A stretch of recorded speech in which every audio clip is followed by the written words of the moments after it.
Good evening, ladies and gentlemen. Welcome to Boston Files. Never mind my name, I'm your host. We're going to be speaking about individuals in Boston, Massachusetts. Tonight we have a very special guest that we're going to speak about. And her name is Crystal Finch. Grew up in Boston, Massachusetts, Dorchester to be exact. 53 Elmont Street. Mother, Bernice Stacker Finch. She was born March 5th, 1972.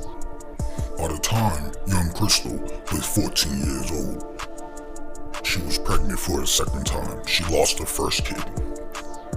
Her mother, Bunny, that's what they called her, Bunny, lived on School Street, 46 School Street. Crystal was 14, already smoking crack. She learned that from her mother at a very young age. By the time Crystal was 18 years old, she was already writing bad checks. She finally got an apartment on Creston Street, where her son was 4 years old and she was finally turning 18. She didn't even want to go to school. She left her kid in the house by herself, chasing after Dexter. That was a Jamaican guy. Or Aunt Rise, aka Basehead. He's from Franklin Field Projects. Yes, she left her kid in the house. Somebody saw her kid, took him back to the house by the grace of God, and she was, I'll never leave him again, I'll never leave him again in the house. But that wasn't the case with this young lady. She ended up losing, getting evicted out of that apartment. And have to go stay at her longtime friend, Angelique Shanks. She had the baby by Wayne Don from the Four Corner area. He's a heroin addict. And basically, Crystal moved over there. Her son was 6 years old. She was 22 years old.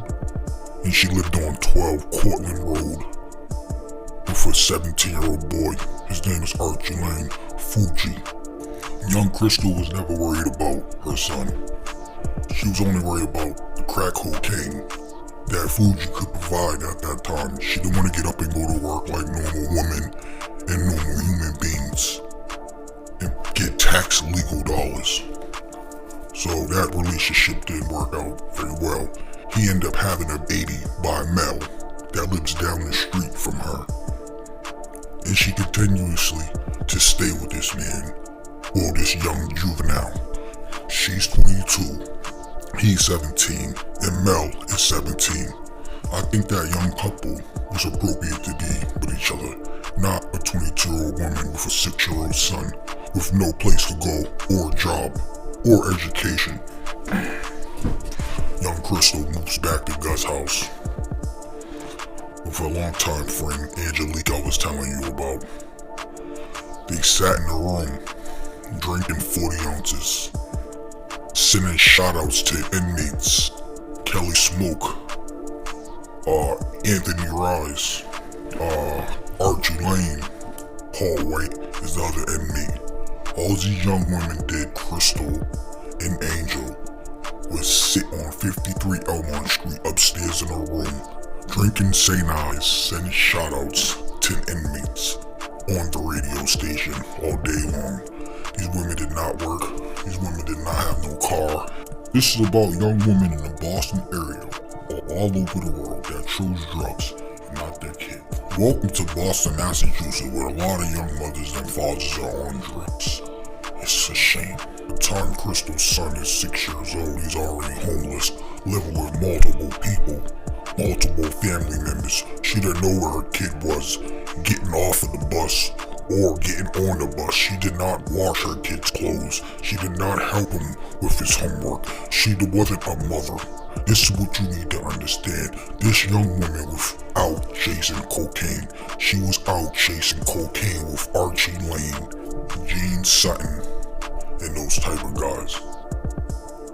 I think she lived on 37 Will Street by the time her son was almost 9 years old. Went to the Oliver Window Home School. Basically what happened with that apartment, the police kept on coming to that house. She got evicted from that crib.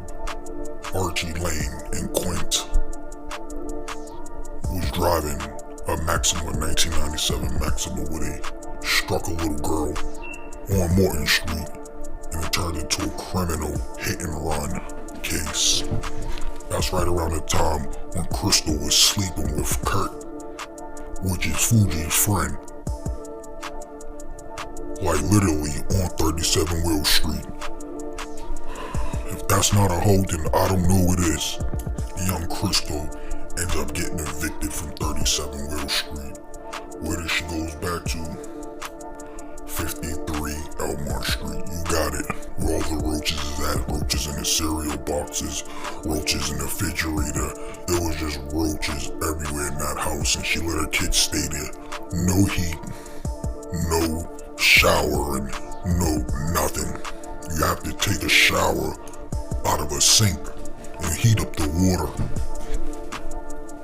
So she finally gets another apartment on 376 Washington Street, where she's selling multiple crack out of her house with her cokehead boyfriend Archie Lane. Her son is literally in the 5th grade. I'm talking about the 5th grade elementary school. He went to the Oliver Winter homeschool. His teacher was named Miss Woods. Crystal selling multiple drugs out of her front door where her kid is at, giving him weed, letting him smoke weed. She was an awful parent. The police kicks in the door. Everybody goes to jail, including her 10-year-old son. They went to C11 police station. They're homeless again. Everybody's homeless again because of Crystal Finch having to go back to Buz's house once again. Then she asks her 12-year-old son for his $500. I just got the house raided. I need another package. Can I get $500? I need that money. His grandmother gave him that money.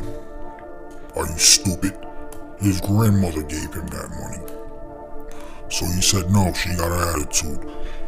Crystal was a lazy woman. Every September her son had to call Eric, which is Rodney Finch, his uncle, for school clothes. Every September they used to shop down Bowden Street, right in Dorchester, Mass. It got to the point where his uncle said, "Here, just take all my sneakers. I can't keep buying this kid clothes and sneakers." So he gave him like 30 pairs of sneakers where he was still living in that roachy house, 53 Elmont Street. It's ridiculous. I'm talking about the roaches was massive, and this woman was nowhere in sight. I'm talking about nowhere in sight. That's not even that child's family. He tried to meet his family, which is the Blakey family. Crystal Finch told him to put his hat on, or put his hood on. That's not your grandmother. She's the reason why this child don't know his family. But that's another story. Let's get back. A couple of years later, Crystal finally gets an apartment in Malden, Massachusetts, where she's broke every day. Miserable.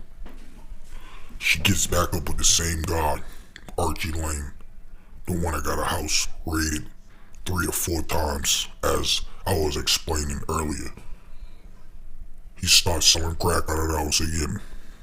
Her young son is starting to sell crack, picking up the footsteps behind these losers.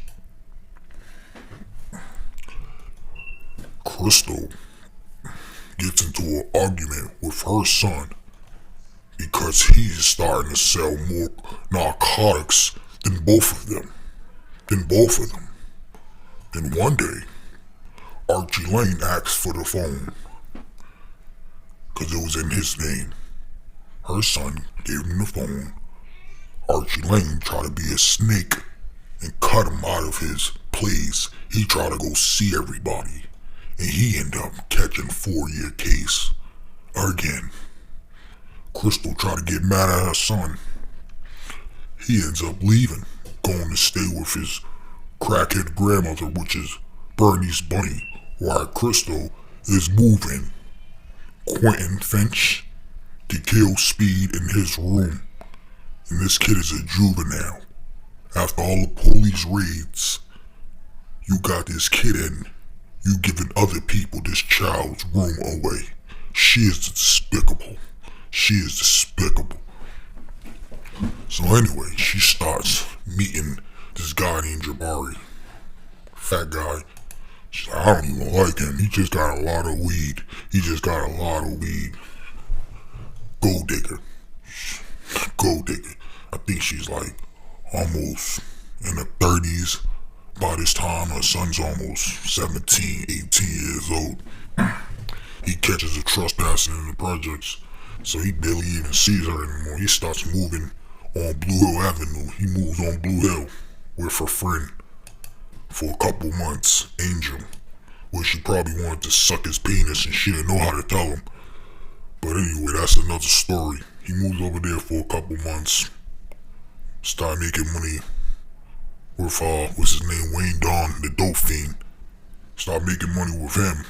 Crystal's coming over there, having to buy 8 balls off her young son. That is ridiculous. That is ridiculous. You should be ashamed of yourself. You having to buy packages off your child. You put him in this business. So she starts getting jealous. She starts getting jealous. And it is a shame. But we'll continue the story. This is part 1.